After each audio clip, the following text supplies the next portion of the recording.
नमस्कार दोस्तों, मैं अभिषेक पांडे आपका स्वागत करता हूं आपके अपने YouTube चैनल वैदिक ज्ञान में।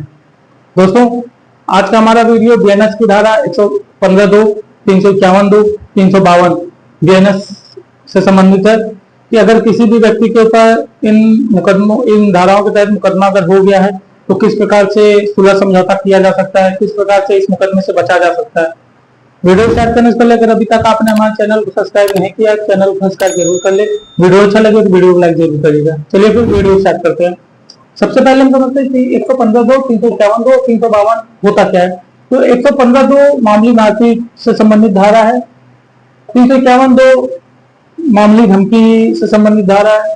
352 जो होता है वो किसी का अपमान करना या धमकी देना, किसी का अपमान करना या किसी के साथ गाली गलौज करना 352 में डिफाइन किया गया है। 351 के सब सेक्शन 3 में बताया गया कि किसी को जान से मारने की धमकी दी जाती है तो 351 सब सेक्शन 3 में बताया, उसको डिफाइन किया गया है।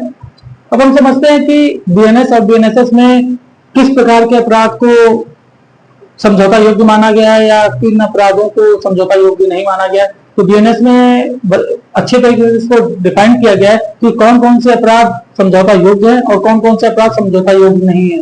जिसमें से बताया गया जो अपराध समझौता योग्य हैं उसमें पीड़ित और आरोपी आपस में राजीनामा कर सकते हैं और कोर्ट के समक्ष जाके एक दरखास्त दे सकते हैं, अर्जी दे सकते हैं कि हमने आपस में समझौता कर लिया है। इसमें फिर प्रक्रिया जानते हैं हम, प्रक्रिया क्या होती है। अगर दो लोग आपस में समझौता कर लेते हैं, जिन धाराओं में समझौता योग्य होने योग्य जो धाराएं हैं तो उसमें अगर समझौता करता है दोनों पक्ष आपस में राजीनामा देके तो उसकी प्रक्रिया क्या है। तो इसमें होता है कि दोनों पक्षों को आपस में सहमत होना चाहिए। दोनों पक्ष जो आवेदक प्रार्थी है और विपक्षी जो है दोनों को समझौता में आपसी सहमति देनी चाहिए। फिर एक दरखास्त लिखते हैं, एक अर्जी देते हैं कोर्ट के सामने, अपने वकील को लेके एक वकील लेते हैं, जिस वकील के सामने वकील अपना कागज तैयार करता है और मजिस्ट्रेट के सामने दाखिल करता है अर्जी। फिर अदालत में दोनों पक्षों का बयान होता है। ये ऐसा नहीं है कि बस आपने अर्जी दे दी आपका हो जाएगा राजीनामा, ऐसा कुछ नहीं है। उसमें दोनों पक्षों का फिर बयान होता है। बयान होने के बाद कोर्ट आदेश करता है, कोर्ट को लगता है कि हाँ ये दोनों सही है, किसी के मतलब आवेदक के ऊपर कोई जोर जबरदस्ती नहीं, प्रार्थी के ऊपर कोई दबाव नहीं है, तो फिर वो आदेश जारी करता है कि हाँ ये मतलब एफआईआर को रद्द किया जाए। ये होता है प्रक्रिया कि किसी भी एफआईआर को जो समझौता योग्य है उसको रद्द करने का क्या तरीका है। ऐसा नहीं है कि कुछ लोग कहते हैं कि कई लोगों को मेरे पास कॉल आया है कि सर हमने मतलब आपस में समझौता कर लिया है तो क्या हम थाने से एफआईआर खत्म हो जाएगा। तो ऐसा कुछ नहीं, अगर एफआईआर दर्ज हो गया तो थाने से खत्म नहीं होगा, वो कोर्ट से ही खत्म होगा। ये प्रोसेस होता है, इस प्रोसेस के तहत कोर्ट से ही एफआईआर खत्म हो जाएगा। अब हम समझते हैं कि कौन से अपराध समझौता योग्य हैं, कौन से नहीं। जैसे 115(2) साधारण तौर से संबंधित है। इसमें 1 साल तक की सजा है, 10,000 तक का जुर्माना लगता है और ये समझौता योग्य है अपराध, ये धारा समझौता योग्य होता है।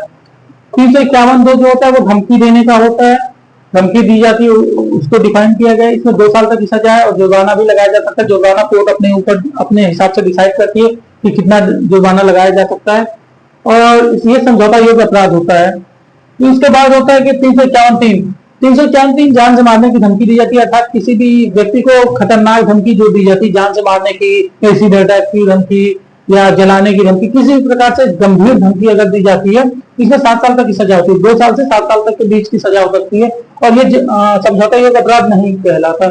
इसमें विपक्षी और आवेदक मतलब प्रार्थी दोनों मिलकर चाहे तो समझौता कर लें तो ऐसा नहीं है, कोर्ट उसमें दखल देगी, कोर्ट समझेगी उस चीज को, तो उसके बाद समझौता हो सकता है। 352 जो होता है वो अपमान करने का, इसमें 2 साल तक की सजा है और जुर्माना भी है और ये समझौता योग्य अपराध है। उम्मीद है इस वीडियो से संबंधित कोई भी क्वेरी होगी, मतलब ये वीडियो आपको समझ में आया होगा। वीडियो से संबंधित कोई भी क्वेरी होगी आप हमें हमारे कमेंट बॉक्स में कमेंट कर सकते हैं। हमारे व्हाट्सएप भी कर सकते हैं आप।